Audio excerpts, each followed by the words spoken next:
In 1835, the New York Sun told its readers something incredible.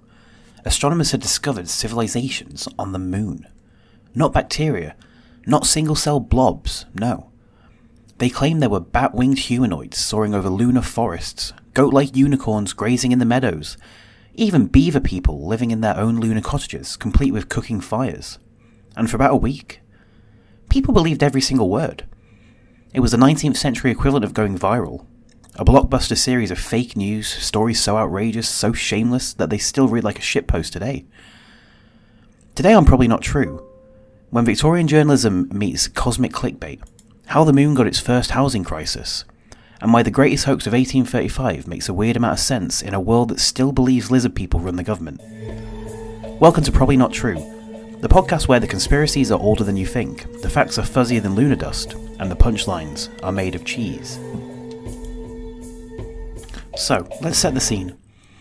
The summer of 1835, and New York City, a chaotic, grimy, pre-electric, pre-antiseptic, and definitely pre-air conditioning mess of horse, sewage, and cigar smoke. A place where you could practically smell the typhoid around every street corner.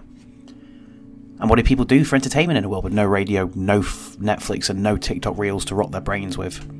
Well, they turned to newspapers. Cheap, sensational, printed on rough, inky paper, hawked on every filthy street corner. Now these papers, known as the penny press, were the clickbait factories of their day. They needed headlines, they needed the drama, they needed something to cut through the noise and boost the sales. Enter the New York Sun. The Sun was basically BuzzFeed in top hats, and in August 1835 they needed a monster viral moment, a blockbuster headline to drive circulation through the grimy, overcrowded rooftop. So they just invented one. The Sun ran a series of stories claiming that Sir John Herschel, a very respected astronomer, basically the Neil deGrasse Tyson of his era, had turned his powerful new telescope to the moon from an observatory in South Africa. And what did he see? Not just craters, not boring old rocks, no, this was far too basic. According to these articles, Herschel had spotted an entire thriving ecosystem up there on the moon. We're talking massive sapphire temples sparkling in alien sunlight, lush, unearthly forests, crystal clear lakes, bustling cities full of strange but majestic architecture, and of course the absolute showstopper, Verspatilio Homo, which is fancy Latin for, I kid you not, moon bat people. Yes, according to the New York Sun, the moon was populated by intelligent, upright, bat-winged humanoids who built advanced civilisations and presumably flapped off to work every morning in their gothic sapphire towers. Obviously, if you're going to make up a story about the moon, why not go full Batman? People loved it. The story spread like wildfire.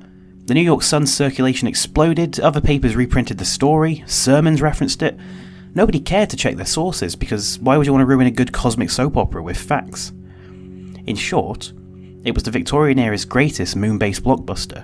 A global scale, you won't believe what we just found moment, before going viral even had a name.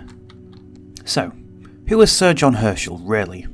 Let's clear up one giant historical injustice right out of the gate. Sir John Herschel was not some 19th century con artist or hype merchant.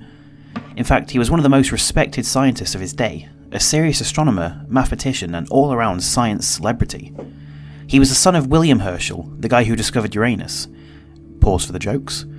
And John Herschel carried on the family tradition of charting the heavens in a time before modern astrophysics or even modern toothpaste.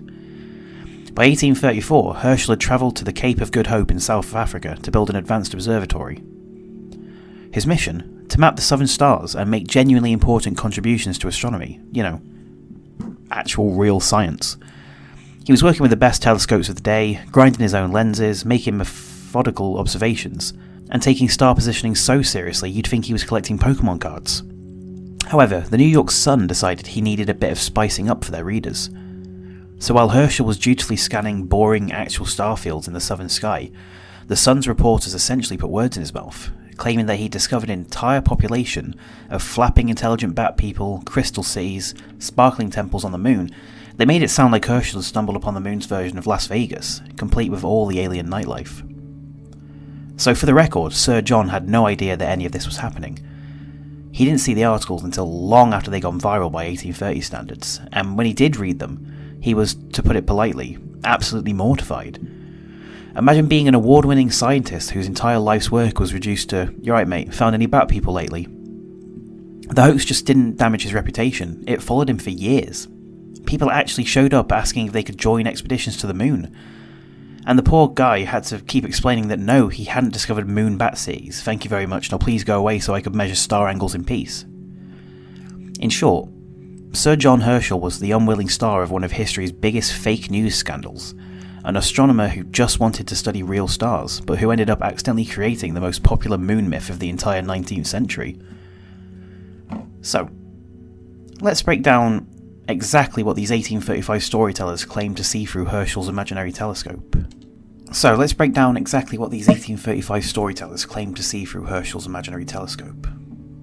The lunar bat humanoids, grandly labelled Vespertilio Homo, were described as about 4 feet tall, copper-skinned, sporting powerful leathery wings and possessing, get this, high moral character. Which is a very weird amount of detail for a creature that you literally pulled out of thin air. I mean, it's one thing to invent moon monsters, it's another to give them a personality test. They were described as polite, communal, intelligent, basically the moon's answer to Victorian ideal citizens, except with bonus bat wings.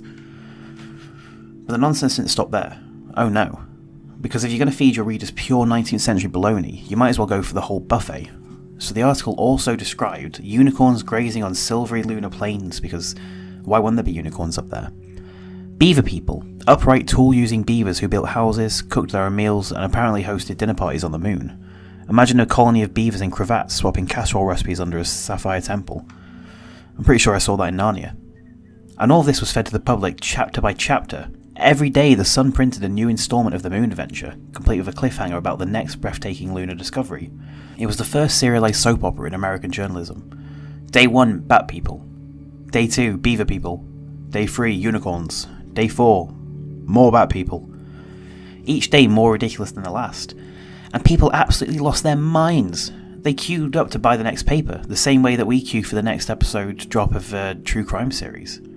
No one asked questions. Why? Well, the story sounded scientific. They threw in enough astronomical language, fancy Latin, and references to a real respected astronomer, Sir John Herschel, to pass the sniff test. And honestly, when you're living in a world without Google, without instant fact-checking, without a skeptical Reddit forum to pick things apart, if you see a detailed, confident report in a reputable-looking newspaper, you believe it. It had Herschel's name on it, after all. There was enough to silence doubt, and after all, he was Sir John Herschel, a real scientist with a real telescope. So night after night, as the penny papers rolled off the greasy presses, an entire generation fell in love with a moon full of polite batfolk, dinner party beavers, and cosmic unicorns, delivered straight from a telescope that of course had seen none of that. It was a masterpiece of cosmic fake news, a 19th century blockbuster so good that people were willing to believe anything. So why did people swallow the lie? Well, let's get to the real head scratcher here. How did thousands of otherwise sensible people who navigated horse carts, did their sums without calculators, and could survive smallpox, swallow a story about bat people building sapphire temples on the moon? Well, easy. Firstly, they wanted to believe. The 1830s public was starved for wonder. Remember, this is an era before Star Wars, before sci-fi novels really took off, before anything that scratched the what's out there itch. The moon was the final frontier. An unreachable silver mystery in the night sky. If someone claimed there were entire civilisations up there, well, that was just delicious. It was new, it was cosmic, it was romantic. People wanted to believe. And second, there was no quick way to check. Well, that's quite crucial. There were no high-resolution photographs. There was no rival telescope across the street to confirm or deny the accusations. And if the New York Sun printed it, with all its confident language and eyewitness reports, who could contradict? You couldn't book a Ryanair flight to the moon to verify, and nobody else had a telescope powerful enough to peek in. Elon Musk certainly wasn't doing it yet. And third, authority bias. They used Sir John Herschel's name like a VIP pass. This was one of the world's most respected astronomers. Basically Neil deGrasse Tyson meets David Attenborough with a sprinkle of rockstar. If he said there were bat people up there, who were you, a humble 1830s bricklayer, to argue? Fourth, newspaper culture was absolutely feral. This was the golden age of the penny press. Papers were fighting tooth and nail for circulation numbers. If the Sun claimed there were moon cities, rival papers didn't want to look boring by fact-checking it. No one wanted to be the killjoy who spoiled a perfectly good lunar fairy tale. So other papers either decided to reprint the story or they just stayed silent, letting it balloon further.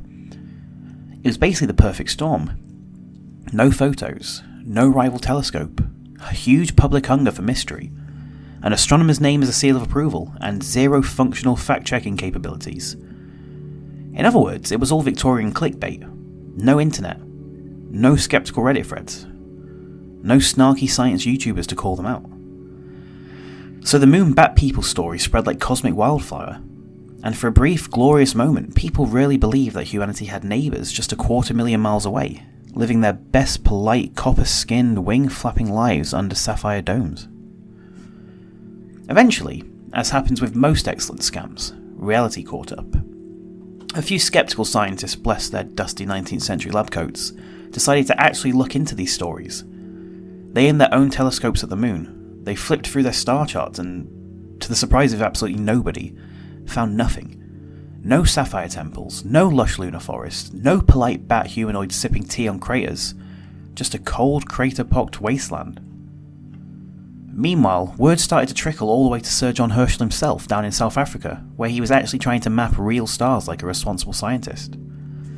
Letters began to pour in. Dear Sir John, how are the bat people doing? Can we come with you on your next moon expedition? How did they get enough oxygen to flap their wings?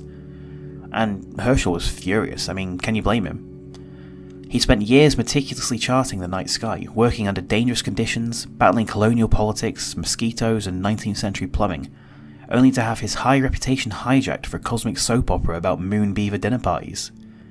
He hadn't said a word about lunar bat civilisations. Not once. And suddenly he's the unwilling father of one of the greatest space-age hoaxes ever dreamed up. And the New York Sun. Did they apologise? Of course not, it's a newspaper. They ran a half-hearted correction months later, buried someone where no one would really see it, then went straight back to selling papers about fires, shipwrecks and other assorted disasters, because money talks and accountability was a few centuries away. We're still looking for it today.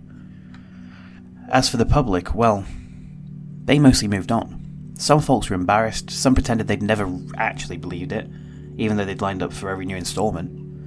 Others just shrugged, gave a collective meh, and waited for the next big story to roll off the presses. It was a perfect demonstration of how a hungry audience, a sensational lie, and a dash of scientific name-dropping can create a myth that sticks around far longer than it ever deserved. Moon bat people. Gone but never forgotten. So why does this hoax still work? Well, if it all sounds eerily familiar, it should.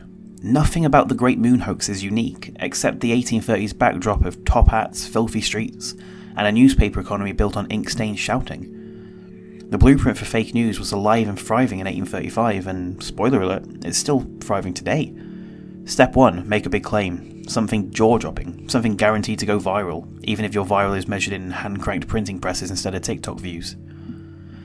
Step 2, provide little to no evidence, but drown it in enough scientific-sounding mumbo-jumbo that it feels legitimate. Throw in a respected name, an authority figure. The more letters after their name, the better. Step 3, repeat it loudly, over and over, in chapters, in installments, on every newsstand, until repetition alone makes people go, well, everyone else is talking about it, so it must be true. It's a recipe that never goes stale. And honestly, it still works because human brains are wired to crave wonder and certainty at the same time. We want a mystery solved, but we want that mystery to be amazing. The moon having polite dinner party throwing bat people? That's way more fun than just barren grey craters. Think about it. In 1835 it was the Great Moon hoax. In 2025 it's conspiracy theories about Bill Gates controlling your bloodstream with a microchip, or 5G networks turning your brain into scrambled eggs, or the Earth being as flat as a medieval pancake. Same playbook. Big claims, little evidence, sprinkle of science, repetition, a public hungry for wonder or easy explanations. So really, the Great Moon hoax is the spiritual ancestor of modern fake news. It's a cautionary tale for the ages. If it sounds too good or too strange to be true, it probably is. Moon bat people, Bill Gates microchips, flat earth fantasies, same bullshit, different century.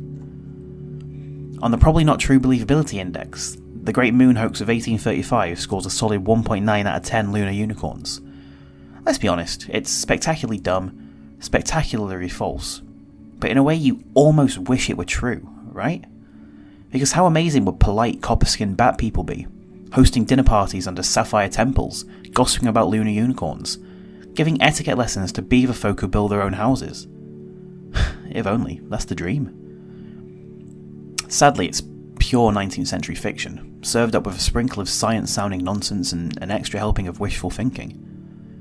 Bat people, still one of history's best cosmic fever dreams, but definitely not real. Thanks for listening to Probably Not True, the podcast where 19th century newspapers make BuzzFeed look ethical and cosmic conspiracies turn out to be one big Victorian soap opera. If you like what you heard today, please follow the show, leave a rating, and consider supporting us on Patreon. New main episodes drop every Monday, and until next time, be smart, be skeptical, and maybe double check your sources before you go around declaring that the moon is full of polite beaver people having a dinner party. Next time on Probably Not True, we're going dark. Before QAnon, before chemtrails, before even Shakespeare truthers, there was one conspiracy theory so toxic, so hateful, that it outlived kings, wars and empires. It's the oldest one in the book, literally. Accusations of child sacrifice, whispers of shadowy cabals, and a story so persistent it shaped laws, pogroms and centuries of prejudice. We'll be tracing how a medieval smear campaign became the blueprint for modern conspiracies, and why it still refuses to die. Episode 14, The Blood Libel, the oldest conspiracy theory, coming next Monday. Bring a stiff drink for this one. You'll need it.